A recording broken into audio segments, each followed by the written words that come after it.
What's up guys, Houndish here, and today we're going to jump in and take a look at all of the new Iron Banner rewards for Season 4. These are the new Forsaken weapons and pieces of armor for the Iron Banner. Specifically, we're going to take a look at the Iron Banner weapons. We're going to break down what all of them are, all of the archetypes and potential perks that you can roll on the weapons, so we can essentially talk about some good rolls that you should be looking for, or indeed god rolls that you may want to grind for on these specific weapons. So let's jump in and talk about Iron Banner in Forsaken. If you guys do enjoy this video, a like below is very much appreciated. But for now, let's jump straight into it.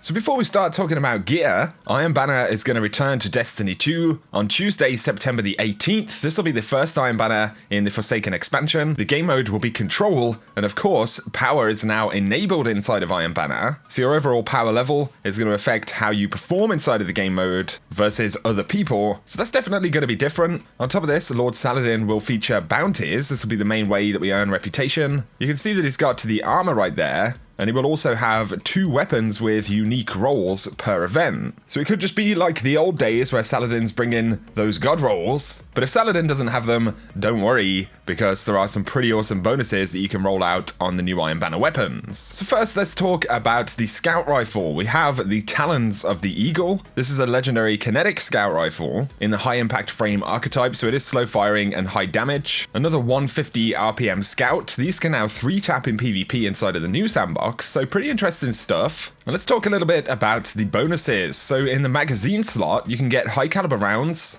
You have the option of accurized rounds. We've got drop mag, appended mag, tactical mag, extended mag, steady rounds, alloy magazine, and flared magwell. Of course, things get a little bit more interesting. So we've got our 2 trait columns. You do have the possibility of rolling auto-loading holster, outlaw, full auto, zen moment, threat detector, and firmly planted. And then we've got opening shot, ambitious assassin, moving target, rampage, explosive payload, and hipfire grip. So some pretty interesting bonuses. Obviously, Outlaw is pretty nice, as well as Full Auto. You could also potentially go with Firmly Planted as well. Those would be my top 3 picks in that slot. Moving Target may not actually be too bad of a bonus here, but also Rampage obviously speaks for itself, or Explosive Payload, especially if you want to take this into PvE content. You'd have a pretty good Scout Rifle. Let's talk about the Claws of the Wolf, though. This is the new Pulse Rifle. This does go in the Energy slot. And by the way, the new kind of aesthetics on these Iron Banner weapons are pretty cool if you ask me. But Claws of the Wolf is a rapid-fire frame pulse rifle. So once again, you've got a bunch of familiar barrel options and magazine options. But for the traits, we do have the possibility of Rampage, Snapshot Sights, Outlaw, Headseeker, Slide Shot, Field Prep, and Threat Detector. The final column can roll Outlaw, Rampage, Kill Clip,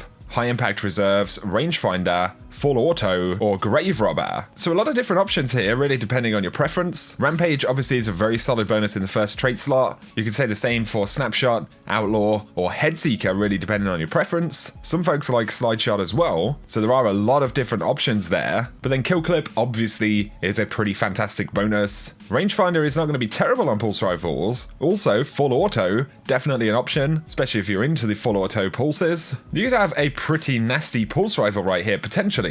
But now let's talk about the next weapon. We've got the Bite of the Fox, a legendary kinetic sniper rifle, so it should be going in that primary slot. It's an aggressive frame sniper, so it does have 90 impact, so it's a high impact sniper. It's nice to have more of these coming into the game. Now in the perk slots right here, it does show Full Auto on this particular sniper. Not entirely sure if that's a bonus that can actually roll out, but you can get Snapshot Sights, Rapid Hit, Firmly Planted, Threat Detector, and Hipfire Grip. Box breathing is available on this sniper rifle, which is good. You've also got explosive payload, rampage, moving target, opening shot, field prep, and ambitious assassin. Obviously, bonuses like snapshot sights and rapid hit speak for themselves on sniper rifles. On top of this, box breathing, rampage could actually be a pretty interesting one, especially on a higher impact sniper. You could potentially get body shots if you've already got a couple of kills. Opening shot also might not be a bad shout here. I'm not the biggest user of snipers when it comes to PvP, so I'd be curious to hear any recommendations that you guys might have. But for a second, this one reminded me of the Clever Dragon. We've got the Breath of the Dragon, a new energy sub-machine gun for Iron Banner. So this is lightweight frame, 900 rounds per minute, so it is one of the shred you down kind of SMGs.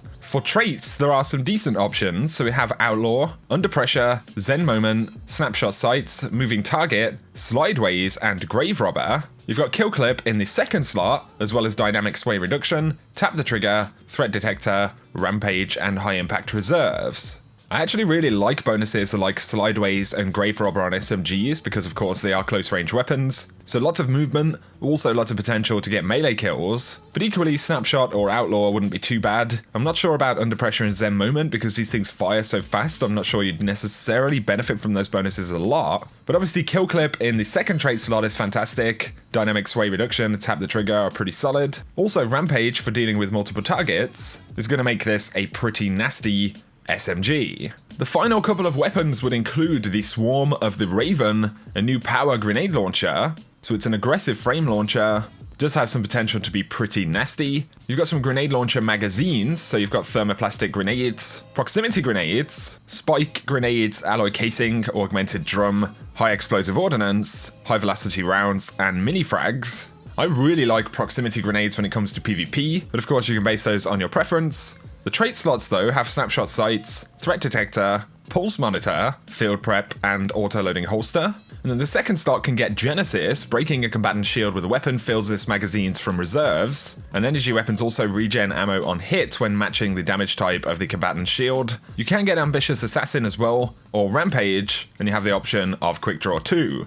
I think Snapshot and Threat Detector are very good. Genesis actually might not be too bad of an option here. Otherwise, I'd go with Quick Draw or Rampage on this one. And the very final weapon would be the Roar of the Bear, the new Iron Banner rocket launcher. It is a high impact frame rocket launcher. And for the traits, we've got some nice options. So we have a tracking module. You can get tracking on this launcher, Threat Detector, Snapshot Sights, or Field Prep. Second trait slot can get cluster bombs, so that's super important. You also have Auto-Loading Holster, Quick Draw, Kill Clip, and then Rangefinder. And Rangefinder now increases the projectile velocity while aiming rocket launchers and grenade launchers. So that's a pretty interesting one. I think generally tracking and cluster bombs is going to be one that people really go for. Maybe auto-loading holster as well. I don't really know how good Rangefinder is on these weapons. It could be absolutely insane. It's not something that I've tried yet, but I would kind of guess that things like cluster bombs would be more exciting. Anyway, those are the new Iron Banner weapons that are going to be available in Season 4. So I hope those kind of recommendations for some of the bonuses have helped you guys out.